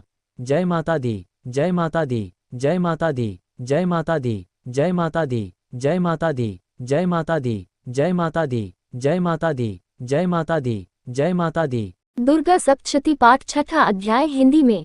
धूम्रलोचन वध। महर्षि वृतांत उसे कह सुनाया। दूत की बात सुन असुरेंद्र के क्रोध का पारावर न रहा और उसने अपने सेनापति धूम्रलोचन से कहा, धूम्रलोचन, तुम अपनी सेना सहित शीघ्र वहां जाओ और उस दुष्टा के केशों को पकड़कर उसे घसीटते हुए यहाँ ले आओ। यदि उसकी रक्षा के लिए कोई दूसरा खड़ा हो, चाहे वह देवता, यक्ष अथवा गंधर्वी क्यों न हो, उसको तुम अवश्य मार डालना। महर्षि मेधा ने कहा। शुंभ के इस प्रकार आज्ञा देने पर धूम्रलोचन 60,000 राक्षसों की सेना को साथ लेकर वहां पहुंचा और देवी को देख ललकार कर कहने लगा, अरे तू अभी शुंभ और निशुंभ के पास चल। यदि तू प्रसन्नता पूर्वक मेरे साथ न चलेगी तो मैं तेरे केशों को पकड़ घसीटता हुआ तुझे ले चलूंगा। देवी बोली, असुरेंद्र का भेजा हुआ तेरे जैसा बलवान यदि बलपूर्वक मुझे ले जावेगा तो ऐसी दशा में मैं तुम्हारा कर ही क्या सकती हूँ। महर्षि मेधा ने कहा। ऐसा कहने पर धूम्रलोचन उसकी ओर लपका, किंतु देवी ने उसे अपनी हुंकार से ही भस्म कर डाला। यह देखकर असुर सेना क्रुद्ध होकर देवी की ओर बढ़ी, परंतु अंबिका ने उन पर तीखे बाणों, शक्तियों तथा फरसों की वर्षा आरंभ कर दी। इतने में देवी का वाहन भी अपनी ग्रीवा के बालों को झटकता हुआ और बड़ा भारी शब्द करता हुआ असुर सेना में कूद पड़ा। उसने कई असुर अपने पंजों से, कई अपने जबड़ों से और कई को धरती पर पटककर अपनी दाढ़ों से घायल करके मार डाला। उसने कई असुरों के अपने नख से पेट फाड़ डाले और कई असुरों का तो केवल थप्पड़ मारकर सिर धड़ से अलग कर दिया। कई असुरों की भुजाएं और सिर तोड़ डाले और गर्दन के बालों को हिलाते हुए उसने कई असुरों को पकड़कर उनके पेट फाड़कर उनका रक्त पी डाला। इस प्रकार देवी के उस महाबलवान सिंह ने क्षणभर में असुर सेना को समाप्त कर दिया। शुंभ ने जब यह सुना कि देवी ने धूम्रलोचन असुर को मार डाला है और उसके सिंह ने सारी सेना का संहार कर डाला है, तब उसको बड़ा क्रोध आया। उसके मारे क्रोध के ऊंट फड़कने लगे और उसने चंड तथा मुंड नामक महाअसुरों को आज्ञा दी, हे चंड, हे मुंड, तुम अपने साथ एक बड़ी सेना लेकर वहां जाओ और उस देवी के बाल पकड़कर उसे बांधकर तुरंत यहाँ ले आओ। यदि उसको यहाँ लाने में किसी प्रकार का संदेह हो तो अपनी सेना सहित उससे लड़ते हुए उसको मार डालो और जब वह दुष्टा और उसका सिंह दोनों मारे जावे तब भी उसको बांधकर यहाँ ले आना। दुर्गा सप्तशती पाठ छठा अध्याय पूरा हुआ। जय माता दी, जय माता दी, जय माता दी, जय माता दी, जय माता दी, जय माता दी, जय माता दी, जय माता दी, जय माता दी, जय माता दी, जय माता दी। दुर्गा सप्तशती पाठ 7वां अध्याय हिंदी में। चंड और मुंड का वध। महर्षि मेधा ने कहा, दैत्यराज की आज्ञा पाकर चंड और मुंड चतुरंगिनी सेना को साथ लेकर हथियार उठाए हुए देवी से लड़ने के लिए चल दिए। हिमालय पर्वत पर पहुंचकर उन्होंने मुस्कुराती हुई देवी जो सिंह पर बैठी हुई थी देखा। जब असुर उनको पकड़ने के लिए तलवारें लेकर उनकी ओर बढ़े तब अंबिका को उन पर बड़ा क्रोध आया और मारे क्रोध के उनका मुख काला पड़ गया, उनकी भ्रुकुटियां चढ़ गई और उनके ललाट में से अत्यंत भयंकर तथा अत्यंत विस्तृत मुख वाली, लाल आंखों वाली काली प्रकट हुई, जो कि अपने हाथों में तलवार और पाश लिए हुए थी। वह विचित्र खड्ग धारण किए हुए थी तथा चीते के चर्म की साड़ी एवं नरमुंडों की माला पहन रखी थी। उसका मांस सूखा हुआ था और शरीर केवल हड्डियों का ढांचा था और जो भयंकर शब्द से दिशाओं को पूर्ण कर रही थी, वह असुर सेना पर टूट पड़ी और दैत्यों का भक्षण करने लगी। वह पार्श्व रक्षकों, अंकुशधारी महावतों, हाथियों पर सवार योद्धाओं और घंटा सहित हाथियों को एक हाथ से पकड़ दोकर अपने मुंह में डाल रही थी और इसी प्रकार वह घोड़ों, रथों, सारथियों व रथों में बैठे हुए सैनिकों को मुंह में डालकर भयानक रूप से चबा रही थी। किसी के केश पकड़कर, किसी को पैरों से दबाकर और किसी दैत्य को छाती से मसलकर मार रही थी। वह दैत्य के छोड़े हुए बड़े 2 अस्त्र शस्त्रों को मुंह में पकड़कर और क्रोध में भर उनको दांतों में पीस रही थी। उसने कई बड़े 2 असुर भक्षण कर डाले, कितनों को रौंद डाला और कितनी उसकी मार के मारे भाग गए, कितनों को उसने तलवार से मार डाला, कितनों को अपने दांतों से समाप्त कर दिया और इस प्रकार से देवी ने क्षण भर में संपूर्ण दैत्य सेना को नष्ट कर दिया। यह देख महापराक्रमी चंड काली देवी की ओर पलका और मुंड ने भी देवी पर अपने भयानक बाणों की वर्षा आरंभ कर दी और अपने हजारों चक्र उस पर छोड़े। उस समय वह चमकते हुए बाण व चक्र देवी के मुख में प्रविष्ट हुए इस प्रकार देख रहे थे जैसे मानो बहुत से सूर्य मेघों की घटा में प्रविष्ट हो रहे हों। इसके पश्चात भयंकर शब्द के साथ काली ने अत्यंत जोश में भरकर विकट अट्टहास किया। उसका भयंकर मुख देखा नहीं जाता था, उसके मुख से श्वेत दांतों की पंक्ति चमक रही थी। फिर उसने तलवार हाथ में लेकर हूँ शब्द कहकर चंड के ऊपर आक्रमण किया और उसके केश पकड़कर उसका सिर काटकर अलग कर दिया। चंड को मरा हुआ देखकर मुंड देवी की ओर लपका, परंतु देवी ने क्रोध में भरे उसे भी अपनी तलवार से यमलोक पहुंचा दिया। चंड और मुंड को मरा हुआ देखकर उसकी बाकी बची हुई सेना वहां से भाग गई। इसके पश्चात काली चंड और मुंड के कटे हुए सिरों को लेकर चंडिका के पास गई और प्रचंड अट्टहास के साथ कहने लगी, हे देवी, चंड और मुंड 2 महादैत्यों को मारकर तुम्हें भेंट कर दिया है। अब शुंभ और निशुंभ का तुमको स्वयं वध करना है। महर्षि मेधा ने कहा, वहां लाए हुए चंड और मुंड के सिरों को देखकर कल्याणकाई चंडी ने काली से मधुर वाणी में कहा, हे देवी, तुम चून की चंड और मुंड को मेरे पास लेकर आई हो, अतः संसार में चामुंडा के नाम से तुम्हारी ख्याति होगी। दुर्गा सप्तशती पाठ 7वां अध्याय पूरा हुआ। जय माता दी, जय माता दी, जय माता दी, जय माता दी, जय माता दी, जय माता दी, जय माता दी, जय माता दी, जय माता दी, जय माता दी, जय माता दी। दुर्गा सप्तशती पाठ 8वां अध्याय हिंदी में। रक्तबीज वध। महर्षि मेधा ने कहा, चंड और मुंड नामक असुरों के मारे जाने से और बहुत सी सेना के नष्ट हो जाने से असुरों के राजा प्रतापी शंभु ने क्रोध युक्त होकर अपनी संपूर्ण सेना को युद्ध के लिए तैयार होने की आज्ञा दी। उसने कहा, अब उदयुद्ध नामक 86 असुर सेनापति अपनी सेनाओं के साथ युद्ध के लिए जाएं और कंबु नामक 84 सेनापति भी युद्ध के लिए जाएं और कोटिवीर्य नामक 50 सेनापति और धौम्रकुल नाम के 100 सेनापति प्रस्थान करें। कालिक, दोहृद, मौर्य और कालकेय यह दैत्य भी मेरी आज्ञा से सचकर युद्ध के लिए कूच करें। भयानक शासन करने वाला असुरों का स्वामी शुंभ इस प्रकार आज्ञा देकर बहुत बड़ी सेना के साथ युद्ध के लिए चला। उसकी सेना को अपनी ओर आता देखकर चंडिका ने अपनी धनुष की टिनकोर से पृथ्वी और आकाश के बीच का भाग गुंजा दिया। हे राजन, इसके पश्चात देवी के सिंह ने दहाड़ना आरंभ कर दिए और अंबिका के घंटे के शब्दों ने उस ध्वनि को और भी बढ़ा दिया। धनुष की टिनकोर, शेर की दहाड़ और घंटे के शब्द से पृथ्वी और आकाश के बीच का भाग गूंज उठा और इसके साथ ही देवी ने अपने मुख को और भी भयानक बना लिया। ऐसे भयंकर शब्द को सुनकर राक्षसी सेना ने देवी तथा सिंह को चारों ओर से घेर लिया। हे राजन, उस समय दैत्यों के नाश के लिए और देवताओं के हित के लिए ब्रह्मा, शिव, कार्तिकेय, विष्णु तथा इंद्र आदि देवों की शक्तियां जो अत्यंत पराक्रम और बल से संपन्न थी, उनके शरीर से निकलकर उसी रूप में चंडिका देवी के पास गई। जिस देवता का जैसा रूप था, जैसे आभूषण थे और जैसा वाहन था, वैसा ही रूप, आभूषण और वाहन लेकर उन देवताओं की शक्तियां दैत्यों से युद्ध करने के लिए आई। हंस युक्त विमान में बैठकर और रुद्राक्ष की माला तथा कमंडलू धारण करके ब्रह्मा जी की शक्ति आई। वृषभ पर सवार होकर, हाथ में त्रिशूल लेकर, महानाग का कंकण पहनकर और चंद्ररेखा से भूषित होकर भगवान शंकर की शक्ति माहेश्वरी आई और मोर पर आरूढ़ होकर हाथ में शक्ति लिए दैत्यों से युद्ध करने के लिए कार्तिकेय जी की शक्ति उन्हीं का रूप धारण करके आई।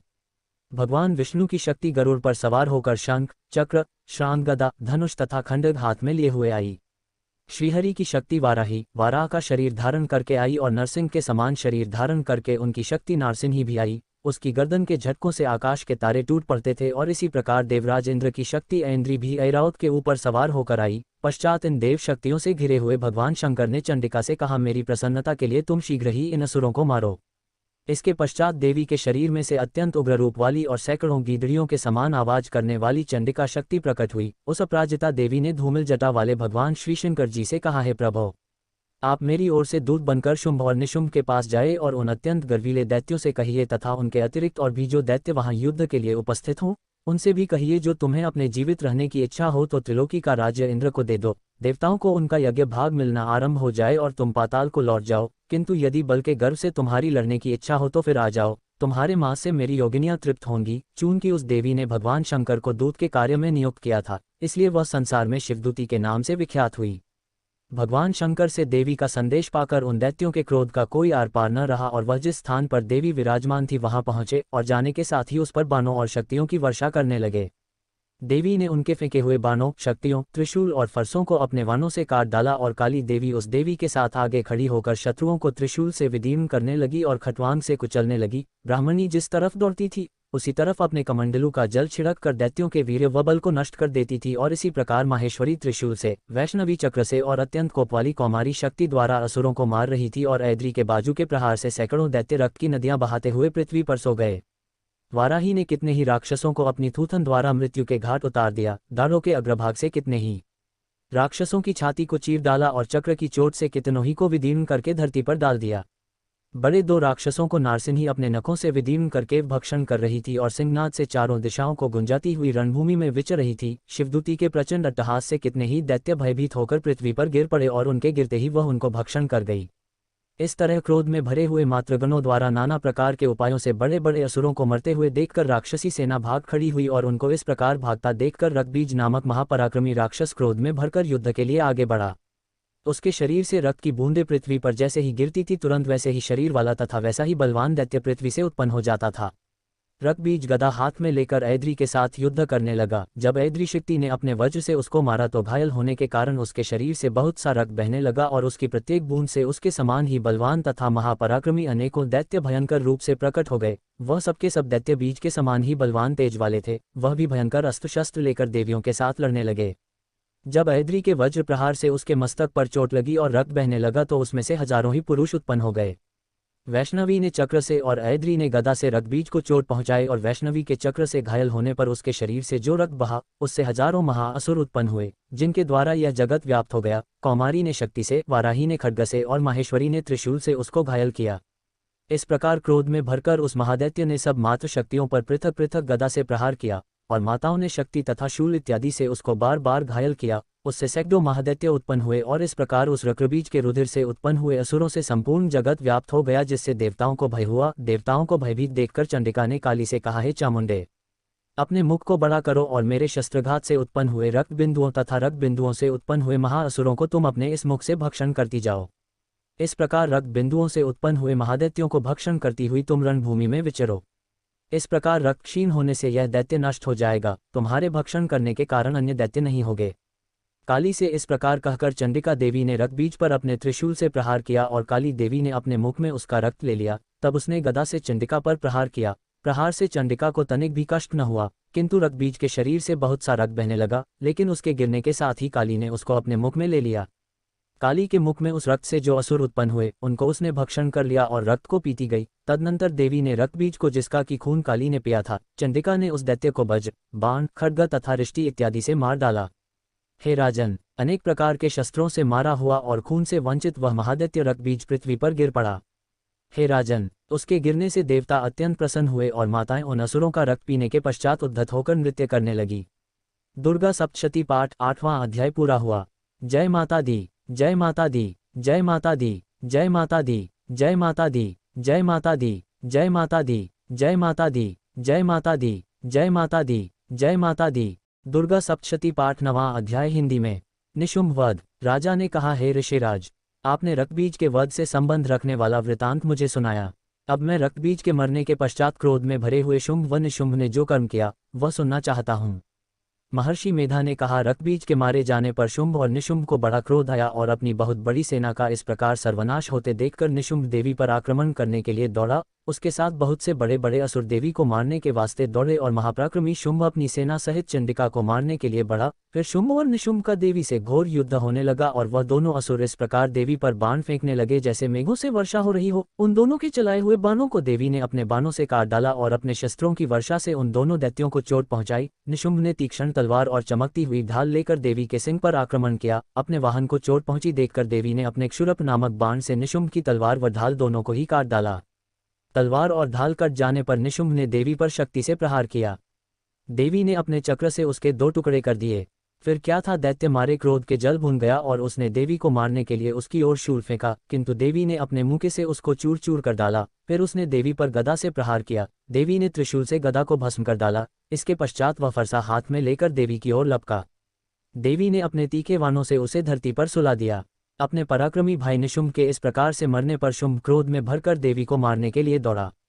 वह रथ में बैठा हुआ उत्तम आयुधों से सुशोभित अपनी 8 बड़ी बड़ी भुजाओं से सारे आकाश को ढके हुए था। शुंभ को आते देखकर देवी ने अपना शंख बजाया और धनुष की टंकोर का भी अत्यंत दुस्सह शब्द किया। साथ ही अपने घंटे के शब्द से, जो कि संपूर्ण दैत्य सेना के तेज को नष्ट करने वाला था, संपूर्ण दिशाओं में व्याप्त कर दिया। इसके पश्चात देवी के सिंह ने भी अपनी दहाड़ से, जिसे सुन बड़े बड़े बलवानों ला मद चूर चूर हो जाता था, आकाश, पृथ्वी और 10 दिशाओं को पूरित कर दिया। फिर आकाश में उछलकर काली ने अपने दांतों तथा हाथों को पृथ्वी पर पटका।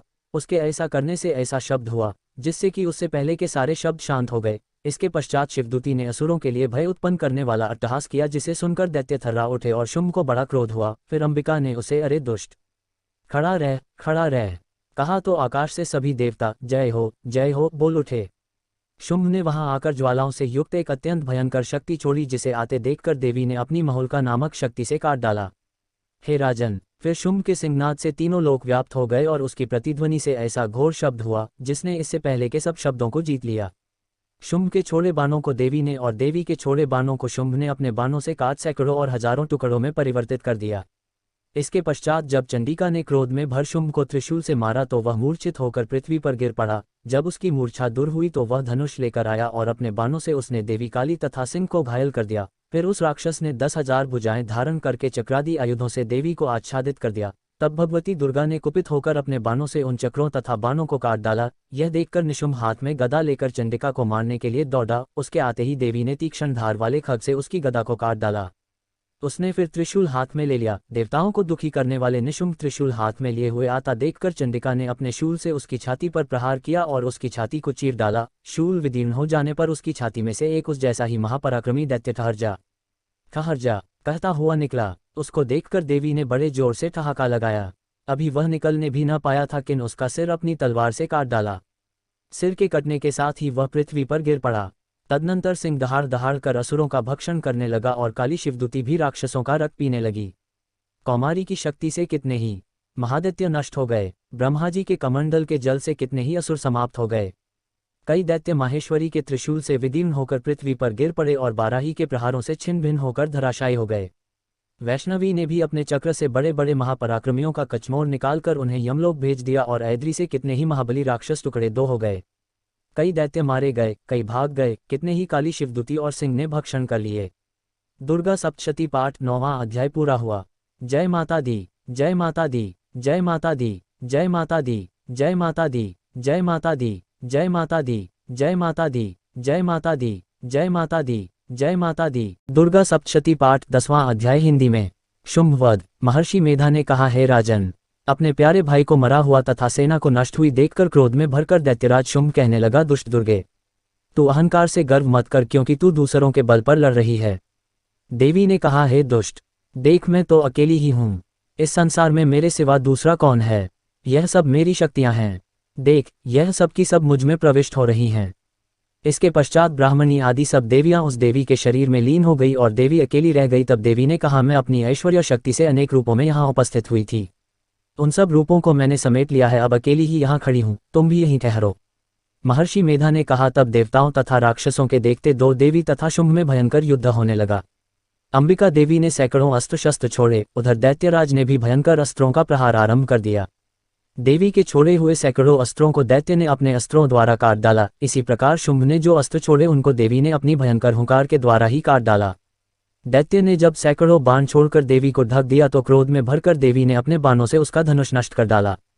धनुष कट जाने पर दैत्येंद्र ने शक्ति चलाई लेकिन देवी ने उसे भी काट कर फेंक दिया। फिर दैत्येंद्र चमकती हुई ढाल लेकर देवी की ओर दौड़ा, किंतु जब वह देवी के समीप पहुंचा तो देवी ने अपने तीक्ष्ण बाणों से उसकी चमकने वाली ढाल को भी काट डाला। फिर दैत्येंद्र का घोड़ा मर गया, रथ टूट गया, सारथी मारा गया। तब वह भयंकर मुद्गर लेकर देवी पर आक्रमण करने के लिए चला, किंतु देवी ने अपने तीक्ष्ण बाणों से उसके मुद्गर को भी काट दिया।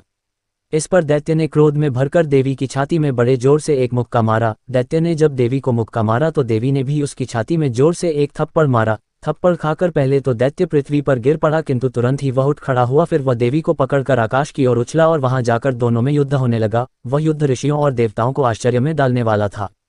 देवी आकाश में दैत्य के साथ बहुत देर तक युद्ध करती रही। फिर देवी ने उसे आकाश में घुमाकर पृथ्वी पर गिरा दिया। दुष्टात्मा दैत्य पुनः उठकर देवी को मारने के लिए दौड़ा। तब उसको अपनी ओर आता हुआ देखकर देवी ने उसकी छाती विदीर्ण करके उसको पृथ्वी पर पटक दिया।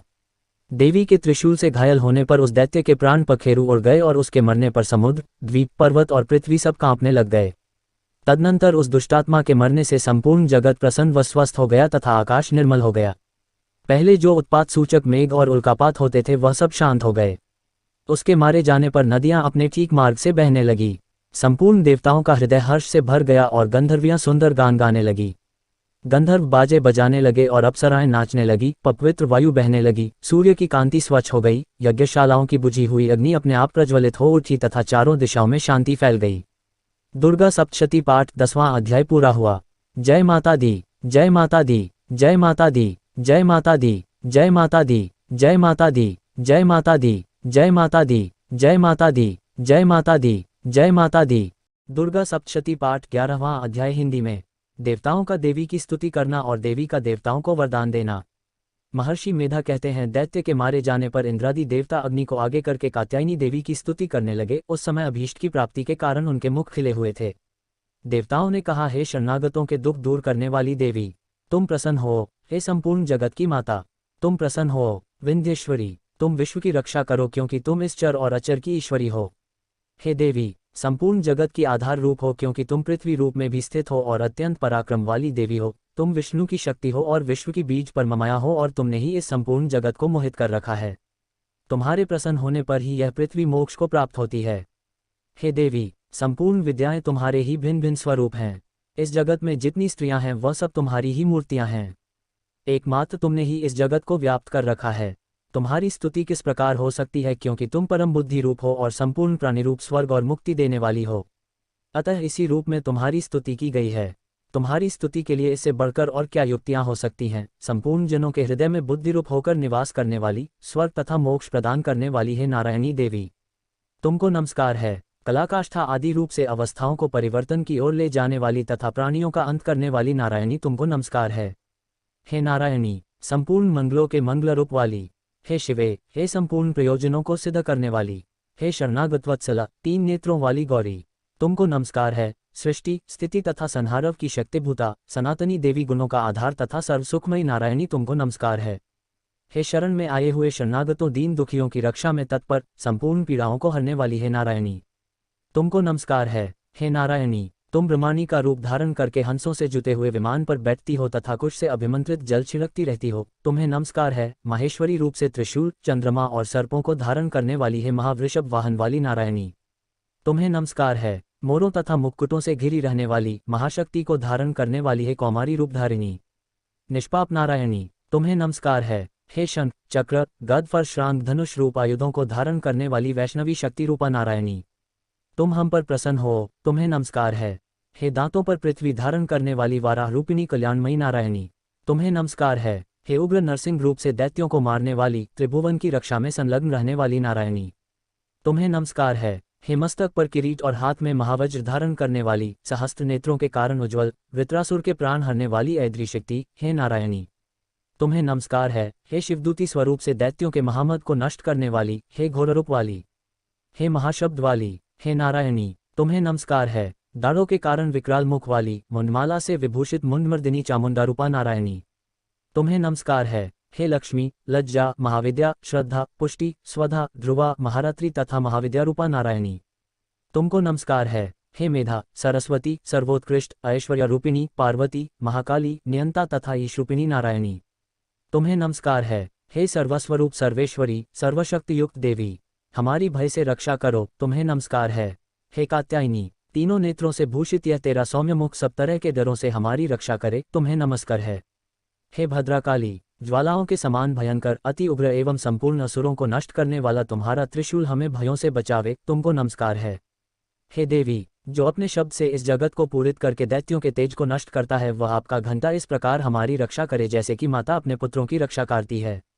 हे चंडिके, असुरों के रक्त और चर्बी से चर्चित जो आपकी तलवार है, वह हमारा मंगल करे, हम तुमको नमस्कार करते हैं। हे देवी, तुम जब प्रसन्न होती हो तो संपूर्ण रोगों को नष्ट कर देती हो, और जब रुष्ट हो जाती हो तो संपूर्ण वांछित कामनाओं को नष्ट कर देती हो, और जो मनुष्य तुम्हारी शरण में जाते हैं उन पर कभी विपत्ति नहीं आती, बल्कि तुम्हारी शरण में गए हुए मनुष्य दूसरों को आश्रय देने योग्य हो जाते हैं। अनेक रूपों से बहुत प्रकार की मूर्तियों को धारण करके इन धर्मद्रोही असुरों का तुमने संहार किया है, वह तुम्हारे सिवा कौन कर सकता था। चतुर्दश विद्याएं, षट्शास्त्र और चारों वेद तुम्हारे ही प्रकाश से प्रकाशित हैं, उनमें तुम्हारा ही वर्णन है, और जहाँ राक्षस, विषैले सर्प, शत्रुघ्न है, वहाँ और समुद्र के बीच में भी तुम साथ रहकर इस विश्व की रक्षा करती हो। हे विश्वेश्वरी, तुम विश्व का पालन करने वाली विश्वरूपा हो, इसलिए संपूर्ण जगत को धारण करती हो। इसीलिए ब्रह्मा, विष्णु, महेश की भी वंदनीय हो। जो भक्तिपूर्वक तुमको नमस्कार करते हैं, वह विश्व को आश्रय देने वाले बन जाते हैं।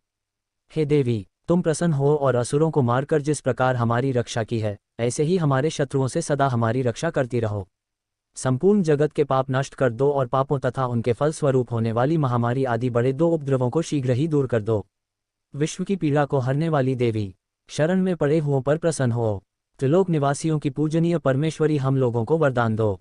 देवी ने कहा, हे देवताओं, मैं तुमको वर देने को तैयार हूँ। आपकी जैसी इच्छा हो वैसा वर मांग लो, मैं तुमको दूंगी। देवताओं ने कहा, हे सर्वेश्वरी, त्रिलोकी के निवासियों की समस्त पीड़ाओं को तुम इसी प्रकार हरती रहो और हमारे शत्रुओं को इसी प्रकार नष्ट करती रहो। देवी ने कहा, वैवस्वत मनवंतर के 28वें युग में 2 और महाअसुर शुंभ और निशुंभ उत्पन्न हो गए। उस समय मैं नंदगोप के घर से यशोदा के गर्भ से उत्पन्न होकर विंध्याचल पर्वत पर शुंभ और निशुंभ का संहार करूंगी, फिर अत्यंत भयंकर रूप से पृथ्वी पर अवतीर्ण होकर मैं वैप्रचित्ति नामक दानवों का नाश करूंगी। उन भयंकर महाअसुरों को भक्षण करते समय मेरे दांत अनार पुष्प के समान लाल हो गए। इसके पश्चात स्वर्ग में देवता और पृथ्वी पर मनुष्य मेरी स्तुति करते हुए मुझे रक्तदंतिका कहेंगे। फिर जब 100 वर्षों तक वर्षा न होगी तो मैं ऋषियों की स्तुति करने पर अयोनिज नाम से प्रकट होंगी और अपने 100 नेत्रों से ऋषियों की ओर देखूंगी। अतः मनुष्य शताक्षी नाम से मेरा कीर्तन करेंगे। उसी समय मैं अपने शरीर से उत्पन्न हुए प्राणों की रक्षा करने वाले शाकों द्वारा सब प्राणियों का पालन करूंगी और तब इस पृथ्वी पर शाकंभरी के नाम से विख्यात होऊंगी और इसी अवतार में मैं दुर्ग नामक महाअसुर का वध करूंगी और इससे मैं दुर्गा देवी के नाम से प्रसिद्ध होऊंगी। इसके पश्चात जब मैं भयानक रूप धारण करके हिमालय निवासी ऋषियों महर्षियों की रक्षा करूंगी तब भीमा देवी के नाम से मेरी ख्याति होगी और जब फिर अरुण नामक असुर तीनों लोकों को पीड़ित करेगा तब मैं असंख्य भ्रमरों का रूप धारण करके उस महादैत्य का वध करूंगी। तब स्वर्ग में देवता और मृत्युलोक में मनुष्य मेरी स्तुति करते हुए मुझे भरामरी नाम से पुकारेंगे। इस प्रकार जब जब पृथ्वी राक्षसों से पीड़ित होगी तब तब मैं अवतरित होकर शत्रुओं का नाश करूंगी। दुर्गा सप्तशती पाठ 11वां अध्याय पूरा हुआ। जय माता दी, जय माता दी, जय माता दी, जय माता दी, जय माता दी, जय माता दी, जय माता दी, जय माता दी, जय माता दी, जय माता दी, जय माता दी। दुर्गा सप्तशती पाठ 12वां अध्याय हिंदी में। देवी के चरित्रों के पाठ का महात्म्य। देवी बोली, हे देवताओं, जो पुरुष इन स्तोत्रों द्वारा एकाग्रचित होकर मेरी स्तुति करेगा उसके संपूर्ण कष्टों को निसंदेह हर लूंगी।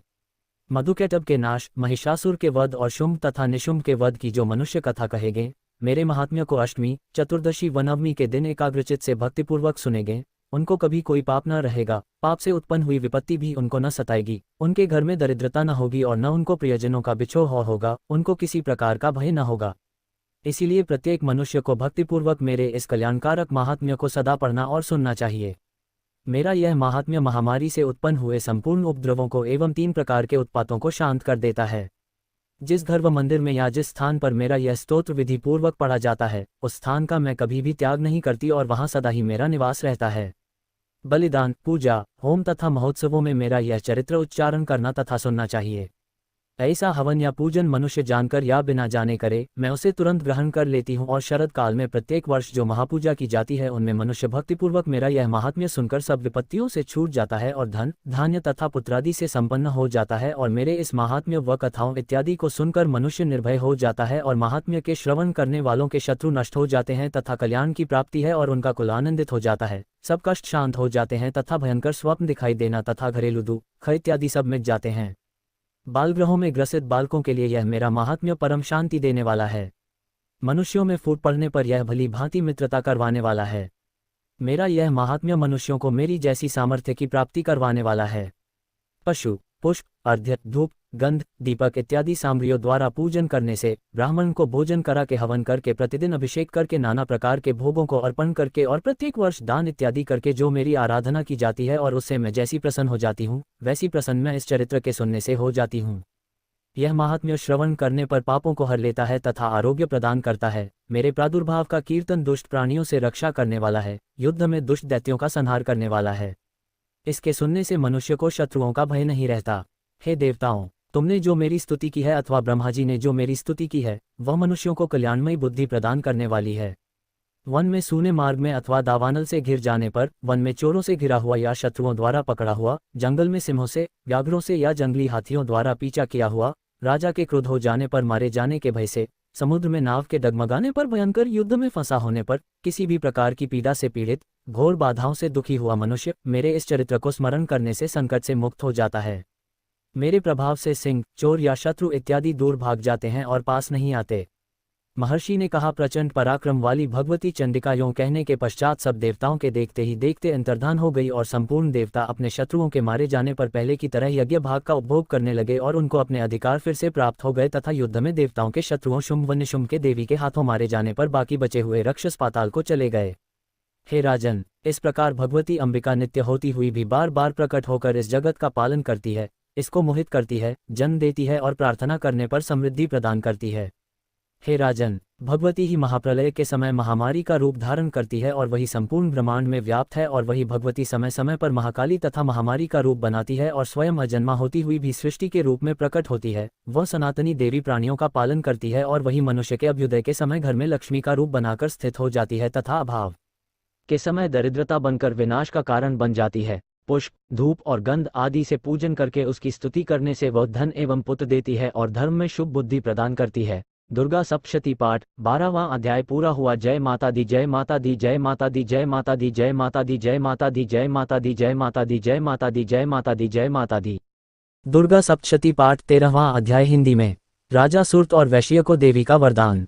महर्षि मेधा ने कहा, हे राजन, इस प्रकार देवी के उत्तम महात्म्य का वर्णन मैंने तुमको सुनाया। जगत को धारण करने वाली इस देवी का ऐसा ही प्रभाव है। वही देवी ज्ञान को देने वाली है और भगवान विष्णु की इस माया के प्रभाव से तुम और यह वैश्य तथा अन्य विवेकी जन मोहित होते हैं और भविष्य में मोहित होंगे। हे राजन, तुम इसी परमेश्वरी की शरण में जाओ। यही भगवती आराधना करने पर मनुष्य को भोग, स्वर्ग तथा मोक्ष प्रदान करती है। मार्कंडेय जी ने कहा, महर्षि मेधा की यह बात सुनकर राजा सुरत ने उन उग्र व्रत वाले ऋषि को प्रणाम किया और राज्य के छिन जाने के कारण उसके मन में अत्यंत ग्लानि हुई और वह राजा तथा वैश्य तपस्या के लिए वन को चले गए और नदी के तट पर आसन लगाकर भगवती के दर्शनों के लिए तपस्या करने लगे। दोनों ने नदी के तट पर देवी की मूर्ति बनाई और पुष्प, धूप, दीप तथा हवन द्वारा उसका पूजन करने लगे।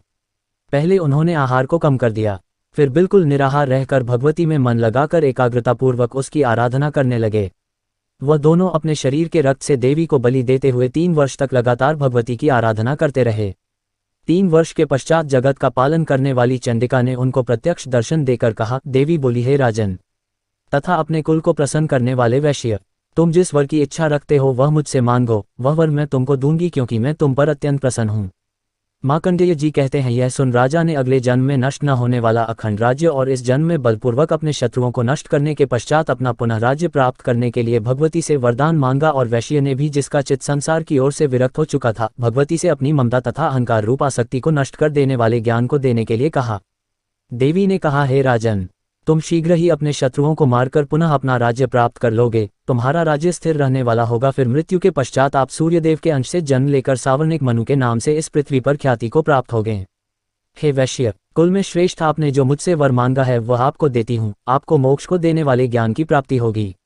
मार्कंडेय जी कहते हैं, इस प्रकार उन दोनों को मनोवांछित वर प्रदान करता था। उनसे अपनी स्तुति सुनकर भगवती अंतर्धान हो गई और इस प्रकार क्षत्रियों में श्रेष्ठ वह राजा सुरत भगवान सूर्यदेव से जन्म लेकर इस पृथ्वी पर सावर्णिक मनु के नाम से विख्यात हुए।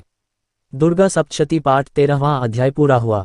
दुर्गा सप्तशती पाठ संपूर्ण। जय माता दी, जय माता दी, जय माता दी, जय माता दी, जय माता दी, जय माता दी, जय माता दी, जय माता दी, जय माता दी, जय माता दी, जय माता दी,